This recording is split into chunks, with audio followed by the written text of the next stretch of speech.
Senhora presidente, senhores deputados, senhoras deputadas.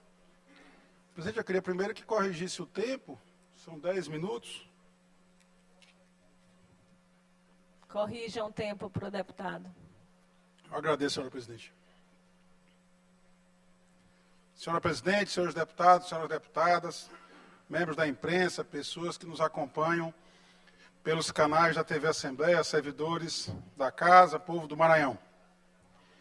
Pedi a inscrição, senhores deputados, na discussão do projeto de lei para discuti-lo a favor, ou seja, para defender aqui a minha posição sobre o meu voto individual a favor do projeto de lei encaminhado pelo Poder Executivo que pede a autorização desta Casa para a contratação de operação de crédito dentro do plano de equilíbrio fiscal aprovado por esta Casa, inclusive, também ainda no ano passado.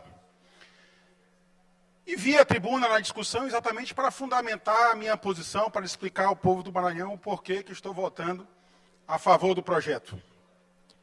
Registro, porém, que faço um voto de preocupação também.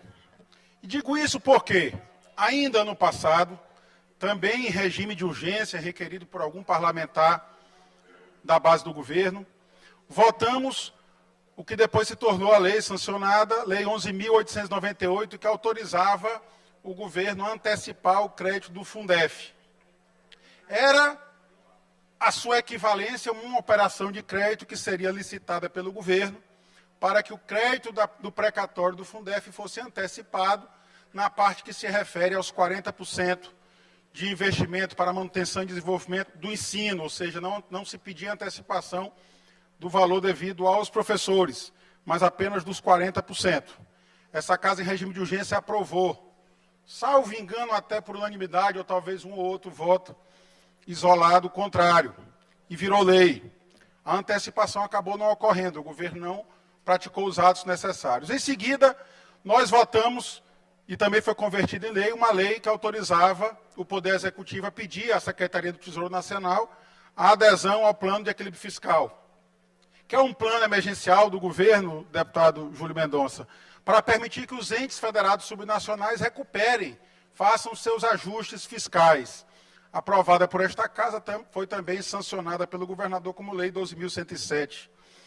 Em seguida também, ainda, salvo engano, praticamente na mesma sessão, aprovamos a contratação de uma operação de crédito junto ao BNDES, chamada de operação de crédito emergencial. Também não se teve notícia, pelo menos não a essa Casa foi dada notícia, talvez o líder do governo possa me informar, se houve a celebração do contrato. Acredito que não, mas houve autorização do empréstimo de 300 milhões. Em seguida, essa Casa autorizou o ajuste fiscal feito pelo governo. Ajuste fiscal que informa a Casa que já no mês de janeiro, antes mesmo da entrada em vigor desse ajuste fiscal, nós já estávamos batendo recordes de arrecadação. Ou seja, a arrecadação própria do governo do Estado. E isso revela, deputado Zé Inácio, a recuperação econômica do país e também do Maranhão. Porque significa dizer que em janeiro, sem incidir nenhum aumento tributário, nenhum aumento de tributo, deputado Otelino, já se tinha a resposta na arrecadação de um aumento, de um acréscimo na arrecadação própria do governo do Estado, representando um acréscimo de receitas ao governo, permitindo a sua recuperação fiscal. E por que eu estou colocando esses temas hoje, na hora de autorizar o Poder Executivo a contratar novamente uma operação de crédito? Digo isso porque é de todos sabido que o governo hoje está como devedor na praça. E devedor de quem? Há aqui a informação prestada pela Secretaria do Tesouro Nacional de que o governo, utilizando-se de medidas liminares concedidas pelo Supremo Tribunal Federal, deixou de pagar 1 bilhão e 500 milhões de reais em outras operações de crédito contratadas junto a várias instituições financeiras. O governo deixou de pagar o Bank of America, o BNDES, a Caixa, o Banco do Brasil, que é essa mesma instituição que vai conceder ou não essa operação de crédito, e o BIRD. Somadas as diversas prestações, que eu estou aqui com a relação na mão, dá 1 bilhão e meio de reais, 1 bilhão e 500 milhões de reais em valores principais sem correção monetária. São as honras feitas pela União Federal nas operações de crédito não pagas pelo governo do Estado a instituições financeiras. Deste valor foi abatido 500 milhões de reais, 585 milhões de reais, a partir da Lei Complementar 201, que foi um auxílio feito pelo governo Lula por um desajuste deixado pelo governo Jair Bolsonaro nas contas públicas dos entes subnacionais.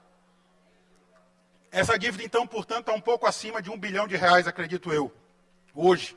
E ainda não foi celebrado pelo governo do Estado com a União Federal a repactuação dessa dívida nos termos que permite a Lei Complementar 201. Ou seja, o Estado continua devedor, mas ainda não disse à União, que é a credora, como e quando pagará essa dívida. É 1 bilhão, nós estamos tratando de R$1 bilhão, equivalente a mais ou menos a arrecadação de um mês do ICMS, que é o imposto, o tributo por excelência, um tributo estadual, mas que tem 25% que pertence aos municípios. E hoje nós estamos devendo também os 217 municípios do Estado. Me refiro ao Estado do Maranhão, está devendo os 217 municípios do Estado, no repasse daquilo que lhe compete na arrecadação de ICMS, exatamente sobre esse valor, deputado Pará Figueiredo, dos 585 milhões de reais que a União repassou para compensar as perdas do ICMS. Continuamos devedor dos municípios. Tive notícia de que houve um acordo celebrado pela Federação dos Municípios Maranhenses, a FAMEM, no Estado do Maranhão, celebrado perante o Tribunal de Justiça, mas o acordo, que foi celebrado no início de fevereiro, ainda não foi juntado aos autos do processo e nenhuma das parcelas, acredito eu, também o líder do governo pode talvez me corrigir, ainda não foi pago aos municípios. Fez-se um acordo de parcelar esse débito dentro do exercício financeiro de 2024, porém é um débito que era devido ainda no exercício financeiro de 2023, causando desajustes. Vossa Excelência me permite só tirar uma dúvida? Então, o débito é no valor de cerca de 500 milhões, do que seria direito dos municípios e não foi repassado? Dos 585 bilhões, deputado Otelino, 133 milhões pertence aos municípios, segundo a nossa Constituição, e era um valor que deveria ser apropriado nas contas do exercício financeiro de 2023. E a gente acompanha, todos os parlamentares aqui acompanham, as dificuldades pelas quais está passando o ente federado, Estado do Maranhão. Mas nós não podemos nos afastar das dificuldades que estão passando também, deputado Rafael, você que foi líder do governo, as dificuldades que estão passando também a grande maioria dos 217 municípios maranhenses, que são também entes federados, têm também obrigações para complementar na saúde, na educação, para investir na infraestrutura, garantir o pagamento da sua folha de funcionários, de servidores e de funcionários contratados. Então essa é a minha preocupação, é meu voto de preocupação. E eu não podia votar, autorizar mais a contratação de mais um débito para o Estado do Maranhão, sem dizer ao povo do Maranhão que estou eu preocupado, e meu mandato também continuará vigilante sobre essa temática. Sei da importância dos investimentos. A arrecadação do mês de fevereiro, para que seja ciente, Vossas Excelências, foi recorde. A arrecadação de março ainda nem fechou, e já está 20% acima do mês de março do ano passado, ainda está faltando alguns dias para encerrar o mês do exercício financeiro. Significa dizer que está entrando muitos recursos nas contas do Estado e a gente precisa, enquanto poder legislativo, acompanhar as finanças públicas do Estado. Essa é nossa responsabilidade, esse é nosso dever e é para isso que nós estamos aqui na Assembleia Legislativa cumprindo a nossa missão constitucional. Seja de fazer os projetos de lei, seja de apreciar os projetos de lei vindos dos outros poderes. Hoje mesmo aprovamos projetos de lei do Poder Judiciário, assim como aprovamos também do Executivo, e também aprovamos vários projetos de lei de autoria dos colegas deputados e deputadas. Mas também de acompanhar e fiscalizar as contas públicas, as finanças públicas, e é essa a minha preocupação. Portanto, eu não poderia votar contra esse projeto, porque acho que é necessário que haja recursos para garantir os investimentos necessários no Estado do Maranhão. Mas fica o meu voto de preocupação, porque se nós, enquanto devedores, não ajustamos ainda as contas com os nossos credores, ou seja, com a União Federal, com os municípios, sabemos todos que os fornecedores, os prestadores de serviço, os terceirizados do Estado ainda não receberam seus direitos, estão alguns com 4, 5 meses atrasados, autorizar mais uma contratação de uma operação de crédito sem dar satisfação à sociedade, ao povo do Maranhão sobre essa questão. Então, essa é meu ponto crítico, meu ponto de reflexão a esta casa, que a gente acompanhe as finanças públicas estaduais, monitore, cobre exatamente do Poder Executivo, que honre com os municípios maranhenses, sente com a União para ajustar como será feito o pagamento dessa dívida, que acredito eu está em torno de R$ 1 bilhão. Então essa é a minha preocupação e também para que a gente não fique conhecido na praça como um devedor, e assim que está, infelizmente, o Estado do Maranhão. Então voto a favor e também sem antes, só mais 30 segundos, presidente, sem antes também pontuar minha preocupação, deputado Otelino. Encerre, deputado. O deputado Otelino compartilhou comigo que ele ingressou com a emenda, falou ainda há pouco aqui.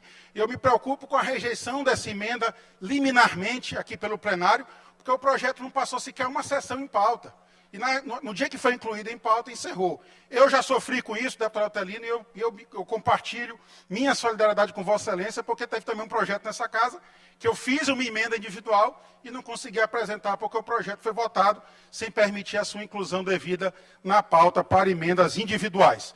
Exigir do deputado que compartilhe seu mesmo anseio de emenda com outros parlamentares é negar a prerrogativa do parlamentar de agir individualmente da Casa também. Essa prerrogativa é dada pela Constituição e pelo regimento dessa Casa. Então, portanto, eu peço voto a favor do projeto, mas com esse ponto crítico que faço aqui da tribuna. Muito obrigado.